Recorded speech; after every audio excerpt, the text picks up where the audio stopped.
Have you ever wondered why sometimes, even as an adult, you still feel small, scared, or lonely, like a child? Perhaps because deep inside, a part of you is still living.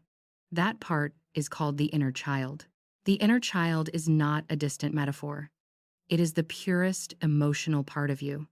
The first being that felt when you first came to this world, knowing how to love, knowing fear, knowing joy, knowing sadness, before you learn to hide those emotions to be accepted. It is the part of you that laughed out loud, cried hard, trusted absolutely, and longed to be loved unconditionally.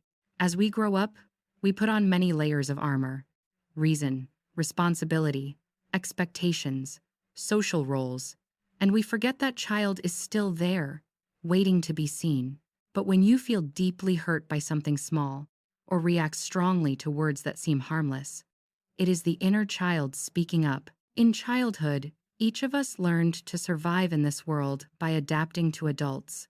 If you were scolded for crying, you learned to suppress your emotions. If you were only praised when you got good grades, you learned that love must be traded for achievements. If you were abandoned or not listened to, you learned to live alone, hiding your need for care.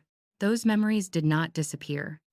They lie deep in the subconscious, becoming the root emotional pattern, shaping how you react, love, or see yourself as an adult.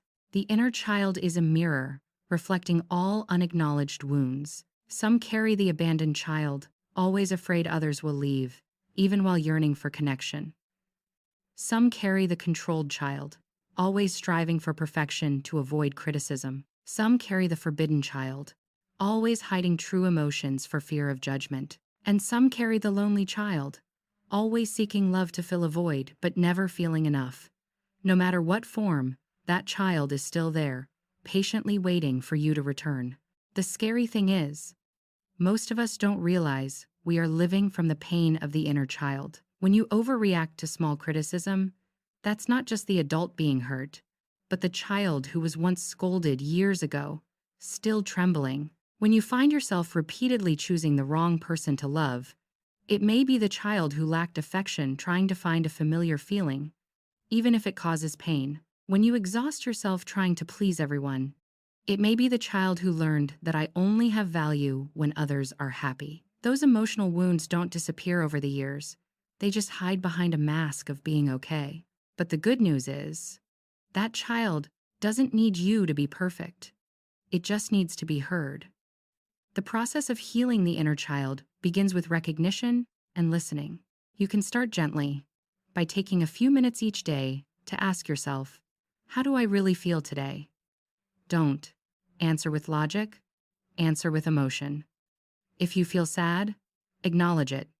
I am sad. If you feel scared, say, I am scared. If you feel lonely, embrace that feeling instead of running away. Because when you acknowledge your true emotions, you are giving that child a sense of safety, something it once lacked. Next is learning to listen to the inner voice without judgment. Many of us have a very harsh voice in our heads, always criticizing, comparing. But in reality, that voice is not you. It is the echo of parents, teachers, or people who once hurt you. When you recognize that, you can learn to talk to yourself with compassion. It's okay. I'm trying. I deserve to rest. I deserve to be loved, even if I'm not perfect. Each time you do this, you are embracing the inner child, gently, like a loving mother. Another important part of this journey is bringing joy back to life. As we grow up, we often become too serious. We forget that the inner child doesn't just need healing from pain. It needs to play, to create, to be free. So allow yourself to do something meaningless, doodle, dance to music, walk without a destination, laugh out loud at something silly. Those small actions are not foolish. They are how you tell the inner child, you are free now. Someone might ask, if the past is too painful, do I really want to touch it? The answer is, you don't need to go back to dig up the past. You just need to go back to embrace yourself in the present. When you touch the pain, breathe deeply and say, I am here with you. You don't come to blame your parents or to fix anyone. You come to understand that they also once had an inner child that was never healed. And so, instead of repeating the cycle of hurt, you become the first to break it. Healing the inner child is not a goal to be achieved, but a continuous journey of awareness. Each time you stop running from emotions, you are healing. Each time you pause amidst expectations to ask, "What do I really need?" you are healing. Each time you dare to cry, dare to be vulnerable, dare to say, "I'm not okay," you are healing. And gradually, instead of a scared child, inside you will become a smiling child, seen, loved, and living authentically.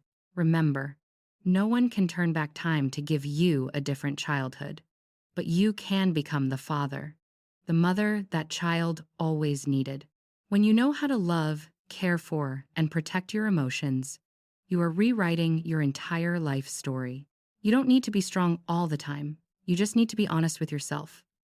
Because true strength is not in not hurting, but in your ability to look straight at the pain and say, "I still choose to love." The inner child is the purest part of your soul, the part that always believes that no matter how cruel the world is, there is still love waiting somewhere. And that love, it turns out, is not outside, but right in your heart. When you understand what the inner child is, you begin to see that every reaction, every relationship, every fear or repetitive behavior in life has its roots there. You are not broken, not weak, not wrong. You are just carrying a child that needs to be loved. When you know how to love that part, you will feel lighter, freer, and more peaceful than ever. So next time you find yourself overreacting, pause for a moment. Place your hand on your chest and ask, "What does my child need from me?" Then listen carefully. Maybe that child just needs you to rest, needs a hug, or just needs you to say, "I'm okay." The inner child is the original part, the root of love, of creativity, of kindness within you. When you heal that part, you are not just healing yourself, but also healing the generations before and after you. Because an adult who knows how to embrace the inner child will no longer hurt other children out there. Start today. You don't need to be perfect. You don't need right or wrong. Just sit still, breathe gently, and whisper to yourself, "I am here, and I choose to love you." That is the first step, and also the most important step on the healing journey. If you are listening to this, perhaps the inner child within you is also smiling softly. Take some time each day to check in on it, to listen and love yourself. Because in the end, the journey of growing up is not about leaving the inner child behind, but returning to hold its hand and walk together. Now, how does your inner child feel after hearing this content? Please leave a comment below to let me know, or share your story for those who come after you. Who knows, it might help someone who truly needs it. And finally, if this has been helpful to you, please like and share this video so we can continue to accompany you on your healing journey to find true peace and reach your complete happiness. Remember, you are not alone on this path. Every step you take toward healing is a step toward becoming whole. Your inner child has been waiting for this moment. And now, together, you can walk forward into a life filled with self-love, compassion, and authentic joy. Thank you for being here. Thank you for listening. And thank you for choosing to heal.